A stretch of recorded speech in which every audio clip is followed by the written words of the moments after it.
En 1840, deux chimistes s'intéressent à la composition des épinards. Ils découvrent que les épinards sont très riches en magnésium et contiennent un peu de fer, 2,7 mg pour 100 g. Malheureusement, le lendemain, lorsqu'ils vont publier leurs recherches sur le journal, ils vont se tromper et oublier la virgule. Le monde entier est alors au courant que les épinards contiennent 27 mg de fer au 100 g. Une fois que la nouvelle se répand, c'est terminé. Tout le monde pense que les épinards sont extrêmement riches en fer. Quelques années après, l'apparition du dessin animé Popeye renforce cette image des épinards riches en fer avec un homme qui boit des épinards et devient très fort et très musclé. 200 ans plus tard, la plupart des personnes sont encore convaincues que les épinards sont un des légumes les plus riches en fer. Mesdames et messieurs, en 1840 a été propagé l'un des plus grands mythes de la nutrition qui a encore la peau dure aujourd'hui. Et dans cette vidéo, on va s'intéresser aux 5 plus grands mythes sur la perte de poids. En 2010, Koh Lanta ouvre une nouvelle saison avec un certain Claude Dartois qui va marquer les esprits au fur et à mesure tant il est fort sur le camp. Claude se fait connaître pour son agilité, pour sa dextérité sur les épreuves et pour son physique très athlétique et très endurant. Pour autant, Claude est très fin, il ne mange pas beaucoup et va perdre jusqu'à 15 kg sur l'édition de 2010. Suite à cette annonce de Koh Lanta qui avant ne publiait pas spécialement la perte de poids de ses participants, la nouvelle se répand, une nouvelle méthode vient un jour et si les régimes drastiques et se couper de nutrition aidaient à perdre du poids. On commence à voir un petit peu des personnes qui pensent que les régimes drastiques fonctionnent, qu'il suffit de ne plus manger, de partir sur une île déserte pour perdre du poids, mais la vérité est bien différente. Premièrement, Claude n'a perdu que 15 kg en 40 jours sans rien manger, ce qui honnêtement n'est pas beaucoup en plus du fait qu'il a principalement perdu de la masse musculaire et pas de la masse graisseuse. D'ailleurs, lorsqu'il a été invité sur le plateau après l'émission de Koh Lanta, Claude a repris 100% de son poids et est même plus lourd qu'au départ de Koh Lanta. Pour autant, beaucoup de personnes se mettent à multiplier les régimes drastiques en imaginant que c'est ça la méthode miracle. Ces régimes drastiques qui t'aideraient à perdre du poids sont la plus grosse connerie sur la perte de poids. Premièrement, si tu fais ça, tu vas faire un régime yo-yo. Tu vas perdre du poids et en reprendre. Et très souvent, qu'est-ce qui se passe? On reprend plus de poids qu'on en a perdu. Pour travailler dans le secteur depuis plus de 4 ans, je peux te dire que malgré tout ce qu'on sait sur les régimes, la plupart des personnes continuent de faire des régimes hypocaloriques hyper drastiques en se détruisant psychologiquement et physiologiquement. Le premier mythe sur la perte de poids, c'est que non, manger trop peu ne servira à rien à part dérégler ton métabolisme et tes hormones. En 2012, le magazine You Run publie un article d'une certaine Marie qui a perdu 60 kg en 8 mois, uniquement grâce au cardio. Tu le vois venir, hein? Elle explique sa victoire en disant qu'elle voulait absolument préparer le marathon de Paris et que pour perdre ses 60 kg en 8 mois, elle s'est mise à courir tous les jours. Suite à cette annonce qui a fait une vraie révolution dans le monde de la perte de poids en France, de plus en plus de personnes se sont mises à aller courir, notamment le dimanche. Mais le problème, c'est quoi? C'est qu'en fait, le cardio pour la perte de poids est inutile. Pour la perte de poids, ce que tu dois faire, c'est manger moins de calories que ce dont ton corps a besoin pour créer un déficit calorique, qu'il soit créé par une activité sportive comme la musculation, l'escalade ou la natation, peu importe. Mais si Marie a perdu 60 kg grâce à la course, pourquoi est-ce que la course n'est pas une bonne solution et pourquoi est-ce que le magazine te ment? Premièrement, Marie a effectivement perdu ses 60 kg en 8 mois, mais on n'a pas de nouvelles d'elle après. Qu'est-ce qui s'est passé? Est-ce qu'elle les a repris et qu'est-elle devenue? Elle a réussi à courir le marathon puisqu'elle avait une échéance à l'instant T, mais le problème c'est qu'on ne sait pas ce que devient Marie aujourd'hui. Et si Marie avait tout repris, est-ce qu'on pourrait donc dire que le cardio est effectivement la pire chose pour une perte de poids? Le problème avec le cardio, et c'est ce que tu dois comprendre aujourd'hui, c'est que tu ne vas pas solliciter ta masse musculaire. Donc tu ne vas pas augmenter ton métabolisme, tu ne vas pas le booster et tu ne vas pas brûler plus de calories au repos. Contrairement à un sport où tu vas développer de la masse musculaire comme la musculation, au hasard. Bien sûr, à l'époque, Marie fait le tour des plateaux télé et le mythe du cardio pour la perte de poids s'ancre définitivement en France. Mais retiens bien ça, pour une perte de poids efficace, tu peux te passer de cardio.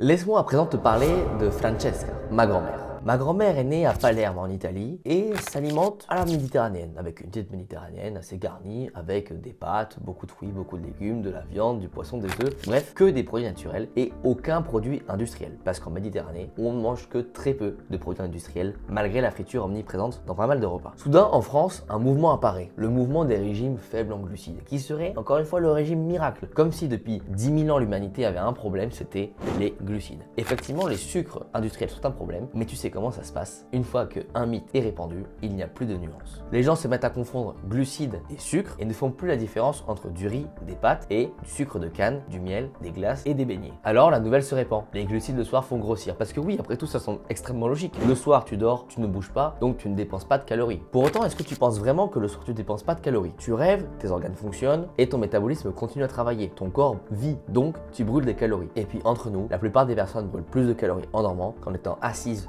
devant devant leur ordinateur à travailler 8 heures par jour avec le cul posé sur la chaise. Mais quelle est la morale dans tout ça? Ben Francesca, ma grand-mère, elle mange des pâtes tous les soirs, depuis toujours. Et ça c'est valable pour toute l'Italie. Pour autant, est-ce que les glucides là-bas font grossir le soir? Non, il n'y a pas ce mythe en Italie. Et pose-toi donc cette question de pourquoi en France on pense que les glucides le soir ça fait grossir. Peut-être une fausse idée des lobbies pour venir un peu attaquer le pain et la baguette pour que les gens aillent davantage en supermarché pour peut-être faire mourir les petits commerçants. C'est l'idée que je pose là. Ce qui fait grossir c'est un total calorique et non pas l'heure à laquelle on prend un aliment. Parce que dans ce cas, si les glucides le soir font grossir, pourquoi est-ce que les graisses devraient être mangées le matin et pas le soir? Quand est-ce qu'on devrait manger nos protéines? Et est-ce que le corps fonctionne vraiment sur ça? Ça voudrait dire que en fait quand on arrive le soir, le corps s'arrête et reprend une journée. Mais c'est pas comme ça que ça se passe. Le corps c'est un continuum d'activités et de processus chimiques. Donc les glucides le soir ne te feront jamais grossir. Et au contraire, ils sont très importants pour dormir. Mais ça, tu le saurais si tu es déjà abonné à la chaîne, tu avais activé la cloche et que tu me suivais sur tous les réseaux sociaux, notamment Instagram et LinkedIn. Maintenant, je vais te parler d'un jeune homme de 15 ans. On va l'appeler Lucas. Lucas est complètement accro à TikTok. Il scrolle et son attention est extrêmement réduite. Il est habitué à avoir la gratification instantanée grâce aux réseaux sociaux, aux jeux vidéo, au porno, etc. Lucas a un cerveau complètement pété, n'a plus aucune dopamine et ses schémas dopaminergiques ne fonctionnent tout simplement plus. Et c'est peut-être quelque chose d'irréversible. Malheureusement, Lucas est devenu en surpoids. Il a pris beaucoup de kilos avec les années et il aimerait enfin les perdre. Alors, il tape sur Google comment perdre du poids rapidement et il tombe sur le truc miracle, les brûleurs de graisse. Le problème, c'est qu'on lui explique qu'il a deux solutions. Soit il prend un brûleur de graisse et il perd 20 kilos en 3 mois, soit il doit faire beaucoup de sport, faire attention à ce qu'il mange, bien dormir et il peut espérer perdre les 20 kilos en un an. Si vous étiez Lucas, 15 ans, avec des schémas dopaminergiques complètement éclatés, quelle solution prendrais-tu? Le mythe des brûleurs de graisse est tellement dur que même les personnes qui n'y croient pas sont obligées d'en vendre sur leur site web. Parce qu'en fait, il y a de la demande, il y a un marché et je les comprends totalement. Il y a un marché, il y a des gens qui ne veulent pas savoir que ça n'existe pas, il y a des gens qui ne veulent pas savoir, ils ne veulent même pas comprendre pourquoi c'est pas utile, ils en achètent, c'est très bien, mesdames et messieurs, vendez-leur des brûleurs de graisse. S'il y a un marché, il faut une demande. Part du principe que les gens qui veulent des brûleurs de graisse ne veulent même pas entendre comment perdre du poids. Et ce sont des personnes qui sont au régime tous les ans depuis leur naissance. Ce qui se passe quand tu prends un brûleur de graisse, c'est que tu augmentes un petit peu ta température corporelle, donc tu transpires un peu plus. Mais encore une fois, transpirer plus ne fait pas perdre du gras, mais de l'eau. Quand un boxeur se prépare pour une compétition et qu'il va dans un sauna avec un K-Way, il y va pour évacuer l'eau de son corps et en aucun cas pour perdre de la graisse. Si aujourd'hui tu penses qu'une gélule peut t'aider à perdre du poids, coupe cette vidéo et va te faire 2 semaines de dopamine détox à base de bain froid et de 40 km de course par jour. C'est la seule solution. Je vais à présent te parler de Brian, comme son nom l'indique, est un coach américain. Un coach sportif qui prône absolument les produits light. Le Coca Zéro, l'huile pour cent. Comme tout bon américain qui fait du contenu sur les réseaux sociaux, Brian est extrêmement musclé, extrêmement dopé, mais il ne dit pas attention chute. Et il conseille à tout prix les produits light, les produits légers, pauvres en gras. Comme le fromage blanc 0%, comme le Coca Zéro, l'huile zéro, les sauces zéro, le chocolat zéro, etc. Beaucoup de marques en France d'ailleurs prennent le 0% dans les compléments alimentaires. Je pense par exemple à Prozis qui a des sirops de framboise et de chocolat 0%.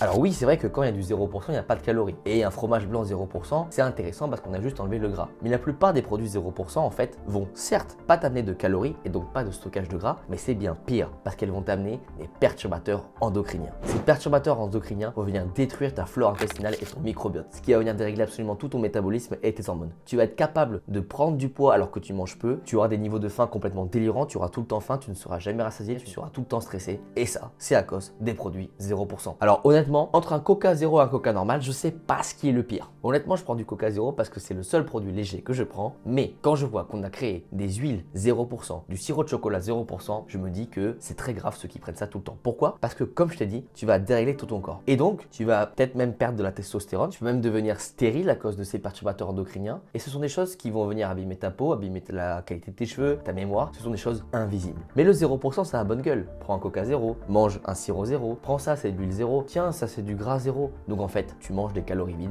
et tu ne t'alimentes plus. Tu sais, il y a beaucoup de personnes qui sont scandalisées par le fait qu'on ait de plus en plus de relations, on va dire à travers les réseaux sociaux et plus dans la vraie vie. Et qui disent que ouais, c'est pas des vraies relations. Ben ça c'est pareil, c'est pas de la vraie nourriture. C'est quelque chose qui va venir pourrir ton intestin. Donc ouais, peut-être que ça vend bien aux États-Unis, mais franchement, est-ce qu'en France, on a besoin de prendre exemple sur nos amis ricains?